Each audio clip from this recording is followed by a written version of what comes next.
Assalamualaikum warahmatullahi wabarakatuh. Balik lagi dengan saya Heka Tajeli. Di sini saya akan em, melanjutkan terkait modul ya teman-teman tentang keamanan dan privasi dalam SIK, Sistem Informasi Kesehatan, dan peran data analytics dalam sistem informasi kesehatan.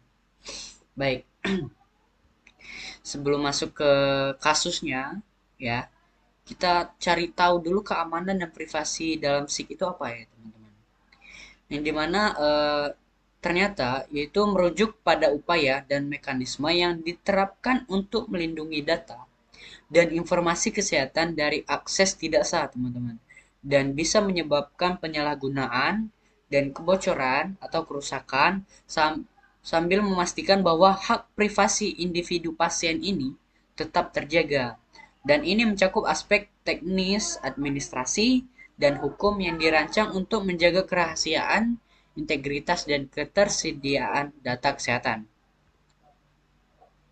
Kasus yang saya ambil untuk keamanan ya, keamanan dalam SIX, keamanan dan apa tadi ya, privasi dalam SIG, yaitu berjudul yang dimana keamanan dan kerahasiaan data medis pasien dalam implementasi rekam medis elektronik tinjauan sistematis. Yang dimana problems dalam jurnal ini ya dimana implementasi RME-nya menghadapi risiko kebocoran data ancaman serangan cyber ternyata teman-teman serta kurangnya regulasi aturan ya jelas terkait perlindungan informasi medis aksesibilitas RME yang semakin luas dan juga menimbulkan kekhawatiran mengenai privasi pasien teman-teman itu sangat penting ya, terutama dengan adanya kewajiban fasilitas kesehatan untuk membuka akses data ke Kementerian Kesehatan melalui platform Satu Sehat, aplikasi Satu Sehat ya teman-teman. Dan beberapa tantangan lainnya juga termasuk rendahnya literasi digital pasien, keterbatasan keamanan dalam penggunaan perangkat pribadi oleh tenaga medis, serta kurangnya pemahaman fasilitas pelayanan kesehatannya mengenai regulasi privasi, teman-teman. Solusi yang diberikan oleh penulis pada jurnal ini, yang dimana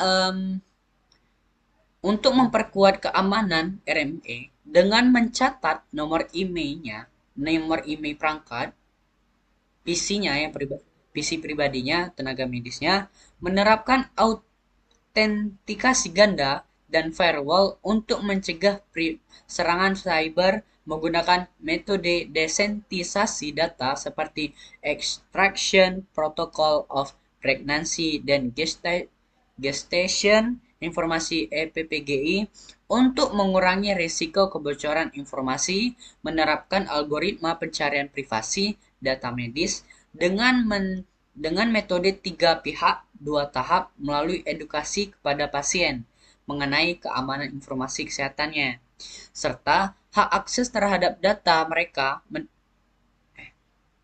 mereka juga meningkatkan regulasi yang memberikan hak kepada penyedia layanan kesehatannya untuk melakukan pengecualian atau pembatasan akses informasi ini demi menjaga privasi pasien serta menerapkan sanksi bagi pelanggaran keamanan data medis.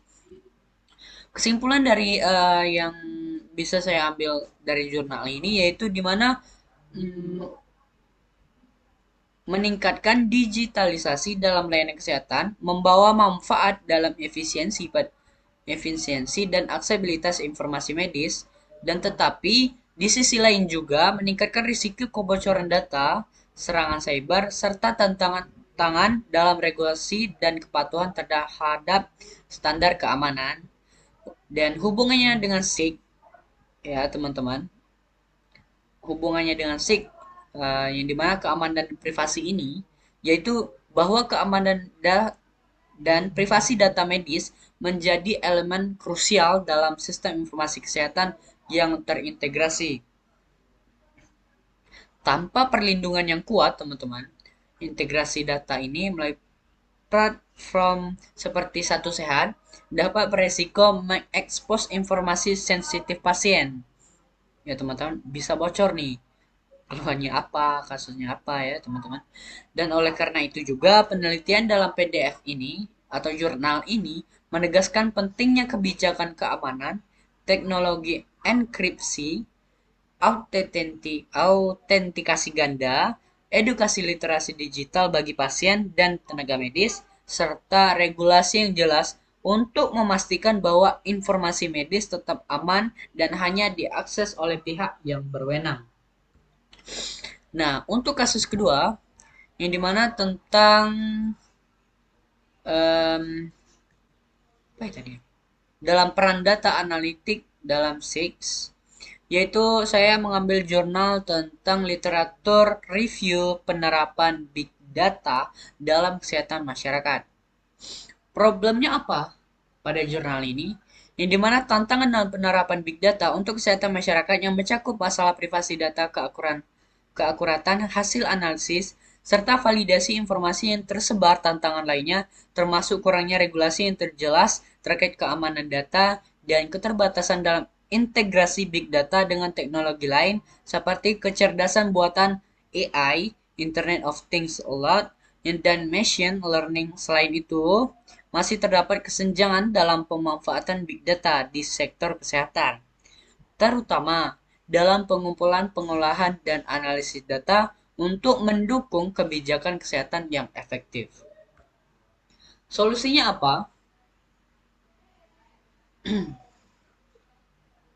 Penggunaan big data ini harus dioptimalkan dengan mengintegrasikannya dengan teknologi AI agar meningkatkan efisiensi analisis data serta prediksi risiko kesehatan, menerapkan kebijakan yang lebih ketat terkait keamanan dan privasi data untuk melindungi informasi pasien serta meningkatkan transparansi dalam penggunaan data, memperkuat sistem pengawasan penyakit dengan big data ini agar dapat mendeteksi dan memprediksi penyebaran penyakit lebih cepat, dan mengembangkan infrastruktur big data bahwa hasil analisis big data yang digunakan sebagai dasar dalam perumusan kebijakan kesehatan yang lebih akurat dan efektif.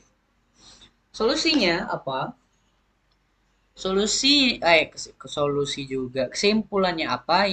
Yaitu di mana big data analitik ini dapat digunakan untuk meningkatkan efektivitas pengelolaan informasi kesehatan dan juga mendukung pengambilan keputusan berbasis data serta mempercepat deteksi dan respon terhadap risiko kesehatan masyarakat. Dan juga seperti kurangnya regulasi terkait privasi data ini juga keterbatasan infrastruktur teknologi serta validitas dan akurasi data yang dikumpulkan. Ini menunjukkan teman-teman bahwa meskipun big data analitik memiliki potensi besar dalam meningkatkan SIG, juga harus diperlukan strategi yang lebih kuat dalam keamanan data serta integrasi sistem yang lebih baik, teman-teman. Dan itu mungkin yang bisa saya sampaikan. Mohon maaf jika salah kata. Sekian, terima kasih. Dah.